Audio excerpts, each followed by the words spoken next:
नमस्कार दोस्तों, true life spiritual ज्ञान चैनल पर आपका स्वागत है।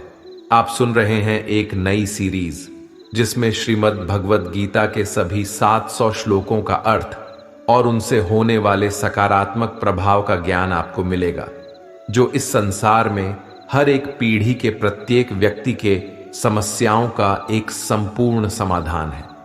जब महाभारत के युद्ध क्षेत्र में अर्जुन युद्ध करने से घबरा जाते हैं तो भगवान श्री कृष्ण ने अपने श्रीमुख से जिस शास्त्र का गायन किया वह है श्रीमद् भगवद गीता। गीता के बारे में जानने से पहले कुछ ऐसे शब्द हैं जो शास्त्र में बार बार आते हैं, तो इसे शुरू करने से पहले उन प्रतीकात्मक शब्दों को जान लेना बहुत ही आवश्यक है ताकि भगवद गीता का असली ज्ञान आसानी से समझ में आ जाए। जैसे जब हम संसार की तरफ आकर्षित होते हैं तो हमारा शरीर कुरुक्षेत्र बन जाता है, और जब हम परमात्मा की तरफ आकर्षित होते हैं, उनके बताए रास्ते पर चलते हैं, तो हमारा शरीर धर्म क्षेत्र बन जाता है। कुरु का मतलब है करो, और मनुष्य के जीवन में इसी धर्म क्षेत्र और कुरुक्षेत्र के बीच जीवन पर्यंत संघर्ष होता रहता है। हमारे ही शरीर के अंदर मौजूद अंतकरण में दो प्रवृत्तियां होती हैं, दैवी संपदा और आसुरी संपदा। आसुरी संपदा के राजा हैं धृतराष्ट्र, जो कि अज्ञानता के प्रतीक हैं। वह अज्ञानता जिसे पता है कि वास्तविक सत्य तो परमात्मा है, परमात्मा के रास्ते पर चलना ही सच्चा धर्म है, फिर भी अपने मोह यानी दुर्योधन जो मोह का प्रतीक है, इस पुत्र मोह में आकर अपनी आंखें बंद करके अपने मोह रूपी दुर्योधन के सभी गलत कर्मों को कभी नहीं रोक पाए। धृतराष्ट्र संयम रूपी संजय के माध्यम से कुरुक्षेत्र के युद्ध का वर्णन सुनते हैं और संयम रूपी संजय उन्हें सही गलत का ज्ञान देते हैं। वहीं दूसरी ओर दैवी संपदा है, वह है पुण्य रूपी पांडु और कर्तव्य रूपी कुंती।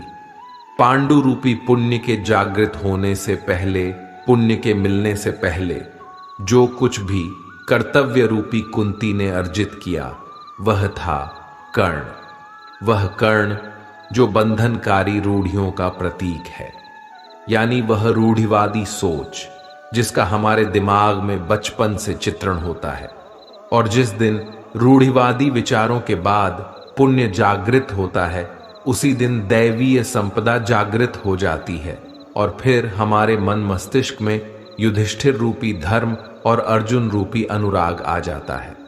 अनुराग यानी भगवान को पाने की भक्ति आ जाती है, तो भाव रूपी भीम हमारे अंतकरण में आ जाते हैं, नियम रूपी नकुल आ जाते हैं, सत्संग रूपी सहदेव आ जाते हैं, और तब जाकर के हम भगवद गीता के ज्ञान को समझ करके उसका अनुकरण कर पाते हैं, तो हमारे सभी समस्याओं का निवारण हो जाता है।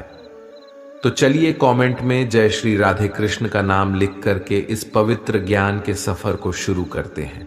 और दोस्तों, इससे पहले कि आगे प्रथम श्लोक पर जाएं, अगर आप इस वीडियो से कुछ भी सीख रहे हैं तो वीडियो को लाइक करके चैनल को सब्सक्राइब कर लीजिए और बेल नोटिफिकेशन आइकन को ऑल पर सेट कर लीजिए।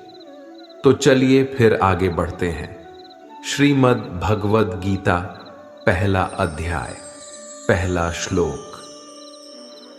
धृतराष्ट्र उवाच धर्मक्षेत्रे कुरुक्षेत्रे संवेता युयुत्सवः मामकाः पांडवाश्चैव किम कुर्वत संजय। यानी कि धृतराष्ट्र ने कहा कि हे संजय, पवित्र भूमि कुरुक्षेत्र में इकट्ठा मेरे और पांडु के पुत्र अभी क्या कर रहे हैं?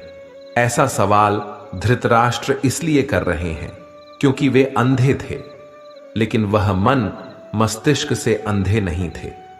यह जानते हुए कि उनके पुत्र धर्म के पक्ष में नहीं हैं, फिर भी उन्होंने पुत्र मोह में शांति की जगह युद्ध को ही चुना और अधर्म के साथ रहे। उन्हें यह भी पता था कि जिस पक्ष में श्री कृष्ण होंगे वही धर्म का मार्ग होगा। वह यह भी जानते थे कि इस युद्ध को जीतना आसान नहीं होने वाला, क्योंकि जब हम अपने जीवन में कुछ गलत करते हैं तो हम भी जानते हैं कि हमारे किए का नतीजा अच्छा नहीं हो सकता। बिल्कुल यही हाल धृतराष्ट्र का भी था, जिन्हें युद्ध के परिणामों का भय सता रहा था। श्रीमद् भगवद गीता का दूसरा श्लोक। संजय उवाच दृष्ट्वा तु पांडवानीकं व्यूढ़ं दुर्योधनस्तदा आचार्यमुपसंगम्य राजा वचनं ब्रवीत। अर्थात उस समय राजा दुर्योधन ने व्यूह रचना युक्त पांडवों की सेना को देखा और द्रोणाचार्य के पास जाकर यह वचन कहा। संजय ने कहा कि दुर्योधन पांडवों की सेना को देख रहे हैं। उन्होंने कहा कि वे गुरु द्रोणाचार्य को जाकर सब बता देंगे। संजय को दिव्य दृष्टि मिली हुई थी, क्योंकि वे युद्ध से दूर रहकर भी युद्ध देख सकते थे और जो वो देख रहे थे उसी को बता रहे थे। वह अपनी तरफ से कुछ भी नया नहीं कह रहे थे, बस युद्ध का हाल बता रहे थे। बिल्कुल वैसे ही जैसे आज हम क्रिकेट की कमेंट्री सुनते हैं। यह संजय की दैविक दृष्टि का ही कमाल था। तीसरा श्लोक। पश्यैतां पांडुपुत्राणामाचार्य महतीं चमूम व्यूढ़ाम द्रुपद पुत्रेण तव शिष्येण धीमता। अर्थात हे आचार्य, आपके मेधावी शिष्य द्रुपद पुत्र धृष्टद्युम्न के द्वारा व्यूहकार खड़ी की गई सेना को देखिए। आपका सबसे बड़ा बुद्धिमान शिष्य धृष्टद्युम्न, जो द्रुपद का पुत्र है, उसी ने पांडु पुत्रों की इस बहुत बड़ी सेना के व्यूह का रचना की है।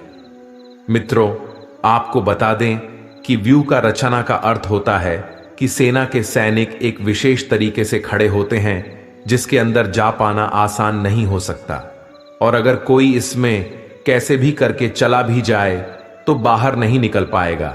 और यही डर दुर्योधन को भी सता रहा था। मित्रों, चौथे, पांचवें और छठे श्लोक का भावार्थ ही एक साथ संपूर्ण पूरक अर्थ बनाता है। चौथा श्लोक। अत्र शूरा महेश्वासा भीमार्जुन समा युधि युयुद्धानो विराटश्च द्रुपदश्च महारथः। पांचवां श्लोक। धृष्टकेतुश्चेकितानः काशीराजश्च वीर्यवान पुरुजित कुंती भोजश्च शैब्यश्च नरपुंगवः। छठा श्लोक। युद्धामन्युश्च विक्रांत उत्तमोजाश्च वीर्यवान सौभद्रो द्रौपदेयाश्च सर्व एव महारथाः। मित्रों, इन तीन श्लोकों में दुर्योधन ने पांडवों की सेना के वीर योद्धाओं का नाम लिया है। दुर्योधन अपने सामने खड़ी सेना के योद्धाओं के बारे में द्रोणाचार्य से कहता है कि वे बड़े बड़े धनुष वाले हैं। युद्ध में भीम और अर्जुन के समान शूरवीर सत्य की महारथी राजा द्रुपद हैं, कृष्ण केतु हैं, बलवान काशीराज हैं, पुरोजित हैं, कुंती भोज हैं, मनुष्यों में सर्वश्रेष्ठ है, शैव्य हैं, योद्धा मन्यु है। पराक्रम में उत्तम पूजा, सुभद्रा पुत्र अभिमन्यु एवं द्रौपदी के पांचों पुत्र सभी उपस्थित हैं। इस प्रकार शत्रु के बारे में सब कुछ जानना चाहिए, चाहे वह शत्रु हो या शत्रु की कोई समस्या हो। मित्रों, इससे हमें यह सीखने को मिलता है कि समस्या के हर पहलू को समझना चाहिए। समस्या के प्रत्येक हिस्से के बारे में जानकारी होना चाहिए। जिस तरह दुर्योधन अपने सामने खड़ी सेना का निरीक्षण कर रहे थे। सातवां श्लोक। अस्माकं तु विशिष्टा ये तान्निबोध द्विजोत्तम नायका मम सैन्यस्य संझार्थम तान ब्रवीमिते। अर्थात दुर्योधन ने आगे कहा, हे ब्राह्मणों में श्रेष्ठ, आपने पांडवों की सेना के योद्धाओं और उनके प्रमुखों के बारे में तो जान लिया, अब अपने पक्ष के प्रमुखों को भी समझ लीजिए। इस प्रकार शत्रु के सेना के बाद दुर्योधन अपनी सेना के प्रमुखों के बारे में गुरु द्रोणाचार्य को जानकारी देता है। यानी समस्या के बारे में सब कुछ जानने के बाद अपने पक्ष में विचार करने का समय आता है। दोस्तों, आपके पास क्या क्या मजबूत कड़ी है ये जानना बहुत आवश्यक है, ताकि आप उस समस्या पर विजय प्राप्त कर सकें। आठवां श्लोक। भवान भीष्मश्च कर्णश्च कृपश्च समितिंजयः अश्वत्थामा विकर्णश्च सौमदत्तिस्तथैव च। अर्थात हे द्रोणाचार्य, सबसे पहले आप पितामह, भीष्म, कर्ण और संग्राम, विजय, कृपाचार्य, साथ ही अश्वत्थामा, विकर्ण और सोमदत्त का पुत्र भूरिश्रवा के बारे में जानिए। मित्रों, आज हम जोखिम लेने की जिस तरह से तैयारियां करते हैं, ठीक उसी तरह दुर्योधन भी दोनों सेनाओं के योद्धाओं से बात करते हुए युद्ध के लिए तैयार हो रहे थे। इससे हमें यही सीख मिलती है कि हर चुनौती को समझकर और जांच परख कर विजय प्राप्त की जा सकती है। हमें चुनौती से इतना परिचित होना चाहिए कि वह हमारे सामने कुछ अलग ना लगे, क्योंकि यदि कोई नया और आकस्मिक स्थिति आती है तो वह आपको हरा सकती है, चाहे वह युद्ध हो या चुनौती। 9वां श्लोक। अन्यच बहवः शूरा मदर्थे त्यक्त जीविता नाना शस्त्र प्रहरणा सर्वे युद्ध विशारदा। अर्थात दुर्योधन गर्व से कहता है, मेरे लिए अपने जीवन त्यागने वाले मेरे पास बहुत से शूरवीर हैं जो सभी लड़ाइयों में माहिर हैं और कई प्रकार के अस्त्र शस्त्र को चलाने में निपुण हैं। इस प्रकार से दुर्योधन खुश हो रहा है। इससे हमें यह सीख मिलती है, जब आप जीवन में परेशान होते हैं तो आपके साथ कौन होता है? उस वक्त आपके साथ होता है केवल आपका कौशल, आपकी हिम्मत, आपकी मेहनत, आपके सच्चे मित्र जो आपके लिए कुछ भी कर सकते हैं। 10वां श्लोक। अपर्याप्तम तदस्माकं बलम भीष्माभिरक्षितम पर्याप्तम त्विदमे तेषां बलम भीमाभिरक्षितम। अर्थात दुर्योधन आगे कहता है कि हमारे विरोधी पक्ष में भीम के नेतृत्व वाली सेना है जिसकी ताकत काफी कम है, क्योंकि भीष्म पितामह उसके विरुद्ध हैं और भीष्म पितामह हम कौरवों के पक्ष में हैं। भीष्म पितामह द्वारा रक्षित हमारी सेना सब प्रकार से अजय है। दुर्योधन कहना चाहते हैं कि भीम की सेना को वह आसानी से जीत सकते हैं, जबकि मित्रों, दुर्योधन यहां घमंड कर रहा है जो आपको बिल्कुल नहीं करना चाहिए। असल में दुर्योधन को इतना ज्यादा घमंड हो गया था कि उसे लग रहा था कि वह जीत जाएगा, और यही घमंड उसकी हार का कारण बनी। इससे हमें यह सीखने को मिलता है कि विश्वास या आत्मविश्वास से चुनौती या समस्या को जीता जा सकता है, लेकिन मन में यदि घमंड हो गया तो यही आपके हार का संकेत है। 11वां श्लोक। अयनेषु च सर्वेषु यथा भागमवस्थिताः भीष्ममेवाभिरक्षन्तु भवन्तः सर्व एव ही। अर्थात दुर्योधन द्वारा दोनों सेनाओं के वर्णन से पता चलता है कि भीष्म पितामह की रक्षा हर किसी को अपनी जगह पर खड़े रहते हुए करनी चाहिए, और इसी आदेश को दुर्योधन ने दिया था। इसका अर्थ है कि आप उसकी रक्षा करते हैं जो आपके लिए सबसे महत्वपूर्ण है। जब आप युद्ध में हैं, जैसे भीष्म पितामह दुर्योधन और उसकी सेना के लिए हैं। भीष्म पितामह की मृत्यु का अर्थ था युद्ध हार जाना। यदि वे जीवित रहते हैं, इसका अर्थ है कौरव हार नहीं सकते। इससे हमें यह सीख मिलती है कि किसी संकट के वक्त अपने अमूल्य चीजों को तब तक सुरक्षित रखना चाहिए जब तक कि उस संकट पर विजय प्राप्त न कर ले। 12वां श्लोक। तस्य संजनयन हर्षम कुरु वृद्धः पितामह सिंहनादम विनद्योच्चये शंख दधमो प्रतापवान। कौरवों में सबसे वृद्ध है, सबसे बड़े प्रतापी पितामह भीष्म ने उच्च स्वर में सिंह की दहाड़ की तरह ऐसा शंख बजाया, ऐसा युद्ध की उद्घोषणा की कि दुर्योधन हृदय से खुश हो गया। पितामह भीष्म ऐसा करके युद्ध जीतने के लिए अपने पक्ष में माहौल बनाने का काम करते हैं और अपने योद्धाओं में युद्ध जीतने का दिलासा दे रहे थे, जो उचित था, और इससे सीख कर हमें भी अपने संकट के समय खुद को भी विजयी होने का दिलासा देना चाहिए। 13वां श्लोक। ततः शंखाश्च भैर्यश्च पणवानक गोमुखा सहसैवाभ्यहन्यंत स शब्दस्तु मूलो भवत्। उसके बाद शंख भेरी यानी नगाड़े, ढोल, मृदंग और नरसिंघे बाजे एक साथ बज उठे। उनका वह शब्द बड़ा भयंकर हुआ। वैसे तो युद्ध घातक होते हैं। महाभारत का युद्ध इतिहास में आज तक का सबसे भयंकर युद्ध था, जिसका आरंभ भीष्म पितामह के शंखनाद, फिर नगाड़े तथा ढोल, मृदंग और नरसिंघे आदि बाजे के एक साथ बजाने से ही शुरू हो गया था। लेकिन वो पल संगीत में ना होकर के काफी भयंकर और डरावना प्रतीत हो रहा था। युद्ध कोई मनोरंजन का साधन तो है नहीं, बल्कि युद्ध के लिए अगर निर्णय ले लिया गया तो उसके हार और जीत को स्वीकारना ही होता है। बिल्कुल उसी तरह हमारे जीवन में भी चुनौतियां आती हैं, लेकिन उन चुनौतियों से बिना घबराए उससे निपटने के लिए रणनीतियां बनानी होती है। 14वां श्लोक। ततः श्वेतैर्हयैर्युक्ते महति स्यन्दने स्थितो माधवः पांडवश्चैव दिव्यो शंखो प्रदध्मतु।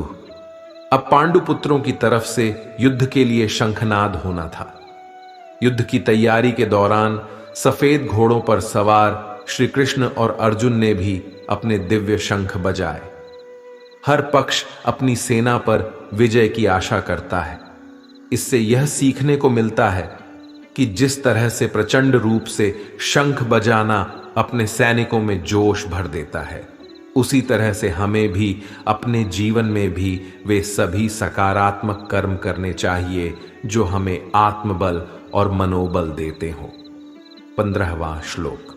पांचजन्यम ऋषिकेशो देवदत्तम धनंजय पौंड्रम दध्मो महाशंख भीम कर्मा वृकोदरः। पांचजन्य श्री कृष्ण के शंख का नाम है, देवदत्त अर्जुन के शंख का नाम है और पंड भीमसेन के महाशंख का नाम है। सभी ने अपने अपने शंख बजाए। इससे यह सीखने को मिलता है कि हमें भी अपने चुनौतियों से लड़ने के लिए शंख रूपी प्रेरणा स्रोत चुन करके युद्ध या चुनौतियों के लिए तैयार हो जाना चाहिए। कुछ के लिए ये प्रेरणा स्रोत संगीत हो सकते हैं, किसी के लिए भगवान को याद करना और किसी के लिए माता पिता का आशीर्वाद प्राप्त करना। 16वां श्लोक। अनंत विजयम राजा कुंती पुत्रो युधिष्ठिरः नकुलः सहदेवश्च सुघोष मणिपुष्पको। यानी अनंत विजय नाम का शंख पांडवों में सबसे श्रेष्ठ भाई युधिष्ठिर, सुघोष नाम का शंख नकुल और मणिपुष्पक नाम के शंख सहदेव ने बजाया। मित्रों, प्रेरणा स्रोत तो सबको चाहिए, क्योंकि सभी अपने अपने तरीके से युद्ध जीतने के लिए अपना अपना प्रयास करते हैं। 17वां श्लोक। काश्यश्च परमेश्वास शिखंडी च महारथ धृष्टद्युम्नो विराटश्च सात्यकिश्च पराजितः। 18वां श्लोक। द्रुपदो द्रौपदेयाश्च सर्वशः पृथिवीपते सौभद्रश्च महाबाहु शंखान दद्मुः पृथक पृथक। संजय ने धृतराष्ट्र से कहा, हे राजन, श्रेष्ठ धनुष वाले काशीराज और महारथी शिखंडी तथा धृष्टद्युम्न एवं राजा विराट और अजय सात्यकी, राजा द्रुपद और द्रौपदी के 5 पुत्र और लंबी लंबी भुजाओं वाली सुभद्रा पुत्र अभिमन्यु, इन सभी ने सब ओर से अलग अलग अपने अपने शंख बजाए। मित्रों, इस महाभारत के युद्ध में सभी बड़े योद्धाओं ने युद्ध में भाग लिया। ऐसे दुर्लभ अवसर को कोई कैसे भूल सकता था। हमारे लिए सीखने की बात यह है कि जो कोई युद्ध के लिए तैयार होता है और उसके लिए तत्पर होता है, वही सच्चा योद्धा होता है। यह युद्ध या तो हमारा जीवन हो सकता है या हमारी चुनौती। इसलिए चुनौतियों के लिए हमें तत्पर होना चाहिए, तैयार होना चाहिए। 19वां श्लोक। सघोषो धार्तराष्ट्राणाम हृदयानि व्यदारयत् नभश्च पृथिवीं चैव तुमुलोभ्यनुनादयन्। संजय कहते हैं कि पांडव सेना के शंखों के उस भयंकर शब्द ने आकाश और पृथ्वी को भी गूंजाते हुए दुर्योधन और उनके पक्ष के सेनाओं के हृदय विदीर्ण यानी घायल कर दिए। हुंकार भरने से बड़े बड़े शत्रु भी डर जाते हैं। यह हुंकार ऐसा होना चाहिए कि शत्रु भी जाने कि वे किससे लड़ रहे हैं। इसे हम यह सीख सकते हैं कि आप चाहे साक्षात्कार देने जा रहे हो या जहां आपकी पर्सनैलिटी की बात हो, आपके कौशल ऐसे होने चाहिए कि दूसरे लोग आपके कौशल से प्रभावित हो जाएं। 20वीं श्लोक। अथ व्यवस्थितान् दृष्ट्वा धार्तराष्ट्रान् कपिध्वजः प्रवृत्य शस्त्र संपाते धनुरुद्यम्य पांडव। 21वां श्लोक। हृषिकेशम तदा वाक्यमिदमाह महीप्ते सेनयोरुभयोर मध्य रथम स्थाप्य मेच्युत, यानी धृतराष्ट्र से संबंधित सेना डटे हुए थे। अर्जुन उन्हें देखता है। फिर आऋषिकेश अपना धनुष उठाकर श्री कृष्ण से कहते हैं, मेरे रथ को दोनों सेनाओं के बीच में ले चलिए। हे अच्युत, मेरे रथ को दोनों सेनाओं के बीच में ले चलिए। अच्युत का अर्थ है अटल, निरंतर, जो नष्ट नहीं हो सकता, और इसलिए श्री कृष्ण को अच्युत नाम से भी जाना जाता है। अर्जुन ने श्री कृष्ण से दोनों सेनाओं के बीच पर जाने को कहा। अर्जुन ने श्री कृष्ण को चुना क्योंकि वह जानता था कि भगवान साक्षात उनके साथ हैं, धर्म उसके साथ है और वह कभी हार नहीं सकता जिसके पक्ष में धर्म होता है। 22वां श्लोक। यावदेता निरीक्षे हम योद्ध कामानवस्थितान कैर्मया सह योद्धव्यमस्मिन रण समुद्य में। अर्जुन ने श्री कृष्ण से कहा, हे श्री कृष्ण, मैं इस युद्ध में किन किन योद्धाओं के साथ युद्ध करने के लिए योग्य हूं? जब तक मैं युद्ध क्षेत्र में डटे हुए शत्रुओं को पूरी तरह से देख ना लूं, तब तक इस रथ को यहीं मध्य में खड़े रखिए। दोस्तों, आज के जीवन में यह सबसे महत्वपूर्ण ज्ञान है। किसी भी प्रकार के युद्ध रूपी व्यवसाय हो या कोई समस्या हो, लेकिन आप दोनों पक्षों में बीच में जाकर उस समस्या की वास्तविक स्थिति जान सकते हैं। इसीलिए हमें भी अपने समस्या के मध्य में खड़े होने चाहिए और निर्णय लेने से पहले उसे ठीक से देखना और परखना चाहिए। 23वां श्लोक। योत्स्यमानानवेक्षेहम य एतेत्र समागता धार्तराष्ट्रस्य दुर्बुद्धे युद्धे प्रिय चिकीर्षवः। यह युद्ध दुर्योधन की जिद के कारण हुआ था, इसलिए अर्जुन दुर्योधन को दुर्बुद्धि यानी कि मूर्ख कहता है। महाभारत के युद्ध में कौन कौन से राजा दुर्योधन का साथ देने आए हैं, उन्हें अर्जुन देखना चाहते हैं। यह जरूरी नहीं कि आपका शत्रु सही हो, शत्रु शायद गलत तरीके से आपसे युद्ध में जीतना चाहता हो। इसलिए अर्जुन अपने सारथी श्री कृष्ण से दोनों सेनाओं के बीच में अपने रथ को ले जाने के लिए आग्रह करता है। इस प्रकार युद्ध की शुरुआत तभी करनी चाहिए जब आप अपने शत्रु को अच्छे से जांच परख चुके हों। 24वां श्लोक। संजय उवाच एव मुक्तो हृषीकेशो गुडाकेशेन भारत सेनयोरुभयोर मध्ये स्थापयित्वा रथोत्तमम्। 25वां श्लोक। भीष्म द्रोण प्रमुखतः सर्वेषां च महीक्षिताम् उवाच पार्थ पश्यैतान् संवेतान् कुरुनिति। संजय धृतराष्ट्र से बोले, हे भरतवंशी राजन, अर्जुन के द्वारा इस तरह आग्रह करने पर अंतर्यामी भगवान श्री कृष्ण ने दोनों सेनाओं के मध्य भाग में पितामह भीष्म और आचार्य द्रोण के सामने तथा संपूर्ण राजाओं के सामने श्रेष्ठ रथ को खड़े करके इस तरह से कहा कि हे पार्थ, इन इकट्ठे हुए कुरुवंशी को देखो। पाठ नाम से अर्जुन को श्री कृष्ण संबोधन कहते हैं। वह पाठ जो अब कुछ समय बाद शंकाओं में घिरने वाला होता है। उसी तरह हम भी पाठ हो सकते हैं और अर्जुन की भांति जब हम अपने आप को शंकाओं या संकट से घिरा पाते हैं और सच्चे मन से श्री कृष्ण को स्मरण करते हैं, तो मदद करने के लिए श्री कृष्ण अवश्य ही आते हैं। 26वां श्लोक। तथा पश्यत स्थितान पार्थ पितृनथ पितामहान आचार्यान मातुलान भ्रातृन पुत्रान पौत्रान सखींस तथा। पृथा नंदन यानी पृथा का पुत्र। यहां पृथा कुंती का ही एक नाम था। इस तरह से कुंती पुत्र हुए अर्जुन। अर्जुन उन दोनों ही सेनाओं में स्थित पितामह को, आचार्यों को, मामाओं को, भाइयों को, पुत्रों को, पौत्रकों को तथा मित्रों को, ससुरों को और ऋतुओं को भी देखा। यानी सेनाओं के मध्य में उपस्थित ताऊ, चाचा, दादा, परदादा, गुरु, मामा, भाइयों, पुत्रों, पोतों को देख रहे हैं। इसलिए महाभारत के इस धर्म युद्ध में समस्त परिवार के सदस्यों के बीच एक बड़ा संकट होता है। समस्त परिवार के सदस्यों के बीच समझौता होना होता है कि वे किसके साथ हों। क्या वे अर्जुन के साथ हैं या कौरव के साथ हैं? 27वां श्लोक। श्वशुरान सुहृदश्चैव सेनयोरुभयोरपि तान् समीक्ष्य स कौन्तेयः सर्वान् बंधून् अवस्थितान्।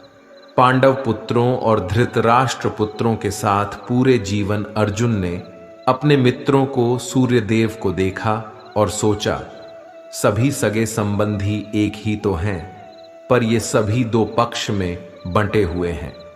अर्जुन हर किसी से लड़ाई तो नहीं करना चाहता था, लेकिन वे युद्ध में शत्रु थे और उसे उनके साथ लड़ना था। 28वां श्लोक। कृपया पर्याविष्टो विषीदन्निदमब्रवीत्। अर्जुन उवाच दृष्ट्वेमं स्वजनम कृष्ण युयुत्सुम समुपस्थितम। अर्जुन के सामने उसके करीबी ही खड़े थे। अर्जुन के विरोधी पक्ष में उनके चचेरे भाई पितामह भीष्म आदि सभी अपने लोग ही उसके सामने थे, जिसके प्राण अर्जुन को लेने थे। इसलिए अर्जुन अज्ञानता में करुणापूर्ण होकर श्री कृष्ण से अपने मन की दुविधा को बताता है, और यहीं से अर्जुन के विषाद यानी कि उसके मानसिक दुविधा की शुरुआत होती है, जिसे अर्जुन विषाद कहा जाता है। और इसलिए संपूर्ण गीता की रचना की गई। वह गीता जिसमें श्री कृष्ण के मार्गदर्शन द्वारा अर्जुन के मानसिक दुविधाओं का अंत होता है, और जो हर पीढ़ी के लिए एक बहुत ही महत्वपूर्ण हो जाता है। 29वां श्लोक। सीदंति मम गात्राणि मुखम च परिशुष्यति वेपथुश्च शरीरे में रोमहर्षश्च जायते। हमारे लिए युद्ध की बातें करना तो आसान लग सकता है, लेकिन युद्ध को करना आसान नहीं होता। महाभारत के युद्ध में अर्जुन के सामने तो अपने थे, इसलिए अर्जुन के लिए यह युद्ध और भी मुश्किल लग रहा था। इसलिए अर्जुन कहते हैं, हे श्री कृष्ण, मैं अपनों को देखकर टूट रहा हूं।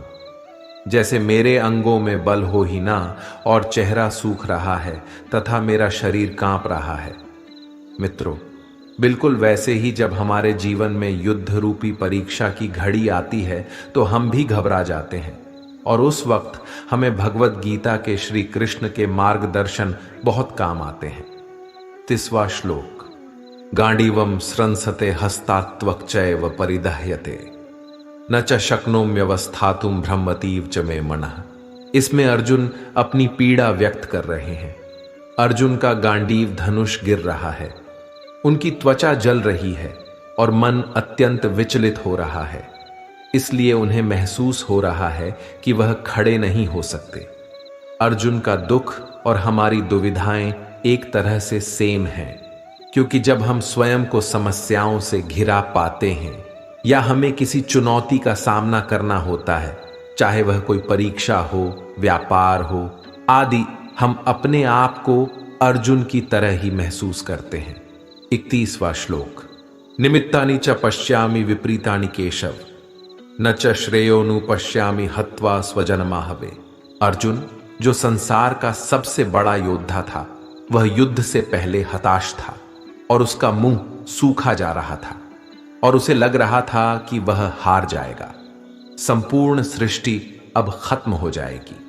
आंखों के आगे अंधकार सा लग रहा था। ऐसी स्थिति भी हमारे जीवन में भी किसी समस्या या चुनौती के वक्त आती है, और उस वक्त एक मार्गदर्शक की आवश्यकता महसूस होती है कि कोई तो बस बेड़ा पार करा दे। इसलिए अर्जुन श्री कृष्ण से सवाल करता है कि हे माधव, इस युद्ध में अपनों को मारकर मुझे क्या मिल जाएगा। 32वां श्लोक। न काले विजयम कृष्ण न च राज्यम सुखानि च किन्नो राज्येण गोविंद किम भोगैर जीवितेन वा। अर्जुन कहते हैं कि हे श्री कृष्ण, मैं ना तो जीत की इच्छा रखता हूं और ना ही राज्य की आवश्यकता है मुझे, और ना ही मुझे सुख की तलाश है। हमारे लिए ऐसे राज्य का क्या उद्देश्य है और इस तरह के भोगों और जीवन से क्या लाभ हो सकता है। इस विचार में अर्जुन बहुत डर और घबराहट में है, और वे तैयार हैं सब कुछ त्याग देने के लिए, क्योंकि उन्हें धन संबंधी दुनिया से कुछ भी नहीं चाहिए। वे इतने भयभीत और घबराए हुए हैं कि वे केवल इस युद्ध से बचने की इच्छा रखते हैं, और वे चाहते हैं कि इस दुनिया के हर खुशी को छोड़कर सिर्फ इस समय इस युद्ध से कैसे भी करके बच सकें। हमें इन लक्षणों को समझने का प्रयास करना चाहिए, ताकि हम भी उनकी तरह कृष्ण के उपदेशों का पालन कर सकें। 33वां श्लोक। ये शामर्थे काक्षितम नो राज्यम भोगाः सुखानि च त इमेव स्थिता युद्धे प्राणान् त्यक्त्वा धनानि च। अर्जुन के मन में यह दुविधा होती है कि हम वे लोग हैं जो अपनों के लिए राज्य, भोग, सुख और अन्य ऐसी इच्छाएं रखते हैं, और आज हम इन सभी धन और जीवन की आशा को त्याग कर युद्ध में खड़े हैं। हमारा सारा काम, सभी लाभ, सभी सुख शांति और भागदौड़ सिर्फ और सिर्फ हमारे अपनों के लिए ही तो होता है। और यहां इस रणभूमि में हमें अपनों को ही मारना पड़ेगा, और वही दूसरी ओर हमारे अपने ही मुझे मारने के लिए खड़े हैं। इससे बड़ी क्या दुविधा हो सकती है? इस दुनिया का क्या महत्व ही रह जाता है? इस तरह से बोलकर अर्जुन अपने मन की बात श्री कृष्ण से बताते हैं। 34वां श्लोक। आचार्य पितरः पुत्रास्तथैव च पितामहः मातुलः श्वशुराः पौत्राः श्यालाः संबंधिनस्तथा। 35वां श्लोक। एतान्न हन्तुमिच्छामि न तोपि मधुसूदन अपि त्रैलोक्य राज्यस्य हेतो किम नु मही कृते। अर्जुन कहते हैं, हे मधुसूदन, आचार्य, पिता, पुत्र और उसी प्रकार पितामह, मामा, ससुर, पौत्र, साले तथा अन्य जितने भी संबंधी हैं, अगर यह मुझ पर प्रहार भी करते हैं, फिर भी मैं इनको मारना नहीं चाहता। मुझे त्रिलोकी का राज्य भी मिलता हो तो भी मैं इनको मारना नहीं चाहूंगा। फिर जमीन के एक छोटे से टुकड़े के लिए इन्हें क्या ही मारूं। 36वां श्लोक। निहत्य धार्तराष्ट्रान्नः का प्रीतिः स्यात् जनार्दन पाप में वाश्रेदस्मान त्वैतानातताइनः। अर्जुन आगे कहते हैं, हे जनार्दन, इन धृतराष्ट्र संबंधियों को मारकर हम लोगों को क्या प्रसन्नता होगी? इन आतताइयों को मारने से तो हमें पाप ही लगेगा। आतताई का अर्थ होता है आग लगाने वाला या विष देने वाला या जमीन छीन लेने वाला या धन हरने वाला। आगे अर्जुन कहते हैं, शत्रु पक्ष में चाहे आतताई बुरे ही लोग क्यों ना हो, लेकिन हैं तो अपने ही। अपनों को मारकर, अपनों को दुख देकर केवल पाप ही तो मिलेगा। मित्रों, इस युद्ध का कारण कौरवों का लालच ही था, जिसके कारण भाई भाई एक दूसरे से लड़ने को खड़े थे। लालच हमेशा बुरे परिणामों को जन्म देती है और इसीलिए अंततः कौरवों की हार हुई। इसलिए लालच हमें कभी नहीं करना चाहिए। 37वां श्लोक। तस्मान्नार्हा वयम हन्तुम धार्तराष्ट्रान् स्वबान्धवान् स्वजनम हि कथम हत्वा सुखिनः स्याम माधव। अर्जुन पूछते हैं कि हे माधव, हम अपने ही भाइयों धृतराष्ट्र के पुत्रों को मारने के लिए हम योग्य नहीं हैं, क्योंकि हम अपने ही परिवार को मारकर कैसे खुश होंगे। महाभारत का नाम धर्म युद्ध इसलिए तो पड़ा क्योंकि यहां अपनों के बीच में युद्ध हुआ। मित्रों, जब आप लालच के कारण किसी विवाद में फंसते हैं तो अर्जुन की तरह उस स्थिति को ठंडे मन से विचार करके देखें और देखिए कि दुनिया का सबसे बड़ा संघर्ष करने के बाद भी किसने क्या पाया। 38वां श्लोक। यद्यप्येते न पश्यन्ति लोभोपहत चेतसः कुलक्षय कृतम दोषम मित्रद्रोहे च पातकम। 39वां श्लोक। कथम न झेयमस्माभिः पापादस्मा निवर्तितुम कुलक्षय कृतम दोषम प्रपश्यद्भिर्जनार्दन। अर्जुन ने इन 2 श्लोकों में अपने मन की दुविधा को बताया है। अर्जुन कहता है कि हे माधव, आपका शत्रु किसी भी बुराई को किसी भी हद तक करने को तैयार है। ये लोभ से भ्रष्ट हुए दुर्योधन आदि अगर हमें मारकर अपने कुल को समाप्त करता है या अपने मित्रों से जो द्वेष करता है, तो इससे होने वाले पाप से वह अज्ञान है। लेकिन इस दोष और पाप को जानने वाले हम लोगों को क्या इस युद्ध को त्यागना नहीं चाहिए? अर्जुन के शब्दों में हमें एक गहरी दुविधा दिखाई देती है। वे यह सोच रहे हैं कि क्या एक युद्ध में अपने दुश्मनों को मारकर उन्हें पाप से बचाया जा सकता है, जबकि वे खुद को और अपने परिवार को दुख पहुंचा रहे हैं। यह शिकायत एक आम व्यक्ति की भावनाओं को दर्शाता है, जो जीवन में अकेले रहकर गलत कार्यों से बचने का प्रयास करता है। यह उनकी उदासीनता और सवालों की स्थिति को दर्शाता है, जब वे अपने कर्मों के साथ सामर्थ्य का सामना करते हैं। यह चुनौतीपूर्ण परिस्थिति हमें यह सिखाती है कि कई बार हमें सही और गलत के बीच चुनौतियों का सामना करना पड़ता है और हमें अपने नैतिक मूल्यों के साथ सही राह पर चलना चाहिए। यह हमारे व्यक्तिगत और सामाजिक जीवन में गहरे विचार की आवश्यकता को दर्शाता है कि हमें सही और गलत के बीच सही चुनौतियों का सामना करने के लिए तैयार रहना चाहिए। 40वां श्लोक। कुलक्षय प्रणश्यन्ति कुल धर्मा सनातना धर्मे नष्टे कुलम कृत्स्नम धर्मोभिभवत्युत।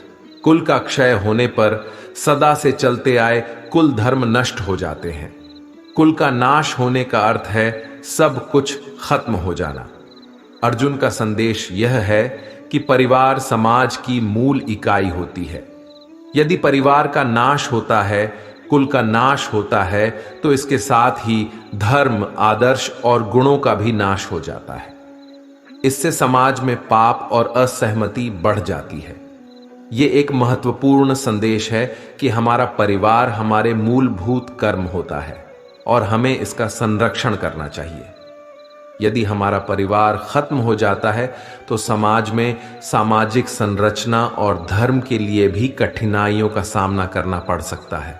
इसके अलावा यह भी हमें याद दिलाता है कि हमें अपने व्यक्तिगत और सामाजिक कर्तव्यों का पालन करना चाहिए ताकि हमारे परिवार और समाज में समृद्धि और संतुलन बना रह सके। 41वां श्लोक। अधर्माभिभवात् कृष्ण प्रदुष्यन्ति कुलस्त्रियः स्त्रीषु दुष्टासु वार्ष्णेय जायते वर्ण संकरः। जहां समाज की प्रगति और समृद्धि में स्त्रियों का महत्वपूर्ण योगदान होता है, परिवार और समाज के विकास में महिलाएं महत्वपूर्ण भूमिका निभाती हैं और घर की बनावट से लेकर समाज के निर्माण तक स्त्रियों का सहयोग अत्यधिक महत्वपूर्ण होता है। अर्जुन कह रहे हैं कि अगर समाज में स्त्रियां दूषित हो जाती हैं, करप्ट हो जाती है, तो उसका समाज पर बहुत बुरा प्रभाव पड़ता है। ये समझना चाहिए कि स्त्री शक्ति समाज की आत्मा होती है और उनके सहयोग के बिना समाज का विकास संभव नहीं है। समाज में स्त्रियों का समर्थन और सामाजिक समरसता बनाए रखने के लिए समय समय पर कई महत्वपूर्ण कदम उठाने चाहिए ताकि वर्ण संकर और सामाजिक संकटों से बचा जा सके। 42वां श्लोक। संकरो नरकायैव कुलजानां कुलस्य च पतंति पितरो ह्येषां लुप्त पिंडोदक क्रिया। वर्ण संकर का अर्थ यहां है जहां जातीय या सामाजिक मूल्यों का सम्मान नहीं किया जाता है, और जब गलत वर्णों के मिलने से संतान का जन्म होता है तो सब कुछ खत्म हो जाता है। इसलिए समाज के नियम हजारों सालों के निष्कर्ष के बाद बड़े सोच विचार कर और समझ कर बनाए गए हैं। मित्रों, और ऐसे नियमों और विचारों को बिना कुछ सोचे समझे तोड़ना नहीं चाहिए जो हजारों साल से चले आ रहे हैं। अर्जुन यही कहते हैं, हे कृष्ण, वर्ण संकर कुल घातियों को नरक में ले जाने के लिए ही होता है और बिना श्राद्ध और तर्पण हुए उनके पितरों का भी पतन हो जाता है। 43वां श्लोक। दोषैरेतः कुलजानां वर्ण संकर कारकै उत्साद्यन्ते जाति धर्मा कुल धर्माश्च शाश्वता। अर्जुन यहां वर्ण संकर के प्रभाव के बारे में चिंता व्यक्त कर रहे हैं। वर्ण संकर से कोई धर्म और जाति धर्म का नाश होता है जिसका समाज में बुरा प्रभाव पड़ता है। जब व्यक्ति अपने धर्म के नियमों और कर्तव्यों का पालन नहीं करता तो समाज में असमानता और अव्यवस्था होती है। अर्जुन यह कह रहे हैं कि समाज का सहयोग और समाज में संरचना बनाए रखने के लिए समाज के नियमों और मानवीय मूल्यों का पालन करना महत्वपूर्ण है। समाज को नियमों, कानूनों और सजीव संरचनाओं की आवश्यकता होती है ताकि वह एक साथ सद्गुण से और समानता के साथ रह सके। 44वां श्लोक। उत्सन्न कुलधार्माणां मनुष्याणां जनार्दन नरके नियतम वासो भवतीत्यनुशुश्रुम। अर्जुन कहते हैं, हे जनार्दन, उन लोगों का जिनका पूरा धर्म नष्ट हो गया है, ऐसे लोग हमेशा के लिए नरक में रहते हैं। महाभारत काल में भी कहा जाता था कि अगर किसी का कुल खत्म हो जाता था तो वह हमेशा के लिए नरक में ही रहेगा। कुल की रक्षा करना, उसके सम्मान को बचाना और उसका नाम करना बहुत महत्वपूर्ण माना जाता था। हम अक्सर सुनते हैं कि लोग धर्म का सम्मान नहीं करते, तो ऐसे लोग सीधे नरक में जाते हैं। आज के कलयुग में भी यही होता है। 45वां श्लोक। अहो बत महत पापम कर्तुम व्यवसिता वयम यद्राज्य सुखलोभेन हंतुम स्वजन मुद्यता। अर्जुन अपने स्वजनों के खिलाफ युद्ध करने के परिणामों को समझते हैं और इसका प्रभाव उनकी बुद्धि पर पड़ता है। अर्जुन यहां स्वयं को दोषी मानते हैं क्योंकि वे समझते हैं कि वे हालांकि बुद्धिमान होने के बावजूद महान पाप करने को तैयार हो गए हैं जो स्वजनों को मारने के लिए है। अर्जुन का मानना है कि बुद्धिहीन का पाप माफ हो सकता है, परंतु बुद्धिमान से अधिक उम्मीदें होती हैं और यदि वह पाप करता है तो क्या उसकी माफी संभव है। 46वां श्लोक। यदि माम प्रतिकारम शस्त्रम शस्त्रपाणय धार्तराष्ट्रारणे हन्युस्तन में क्षेमतरम भवेत। अर्जुन कहते हैं, मन में उनके बारे में सोचिए जो आपको बहुत पसंद है, जो आपका है, जिसके गोद में आपका बचपन बीता है, चाहे वह आपसे बड़ा हो छोटा हो। क्या आप उसे मार सकते हैं? उससे अच्छा तो आपको लगेगा कि वह आपको ही मार डाले। अर्जुन ने यही कहा है, यदि धृतराष्ट्र के पुत्र हाथ में शस्त्र लिए हुए मुझे रणभूमि में मार डालें तो मेरे लिए उनके हाथों से शस्त्रहीन मरना ज्यादा सही होगा, लेकिन मैं उनको नहीं मार सकता। 47वां श्लोक। संजय उवाच एव मुक्त्वार्जुनः संख्ये रथोपस्थ उपाविशत् विसृज्य सशरम चापम शोक संविघ्न मानसः। यहां संजय कहते हैं, हे धृतराष्ट्र, रणभूमि में दुख से घबराए हुए अर्जुन अपने बाण और धनुष को त्याग करके रथ के पीछे जाकर बैठ गए हैं और उनके चेहरे पर परेशानी और दुख साफ साफ झलक रही है। मित्रों, अगर आपने अभी तक कुछ भी सीखा हो तो कमेंट में जय श्री राधे कृष्णा अवश्य लिख दीजिए और वीडियो को लाइक करके हमारे ट्रू लाइफ स्पिरिचुअल ज्ञान चैनल को सब्सक्राइब कर लीजिए और बेल नोटिफिकेशन आइकन को ऑल पर सेट कर लीजिए ताकि अगला अध्याय आपको जल्द से जल्द मिल सके। धन्यवाद।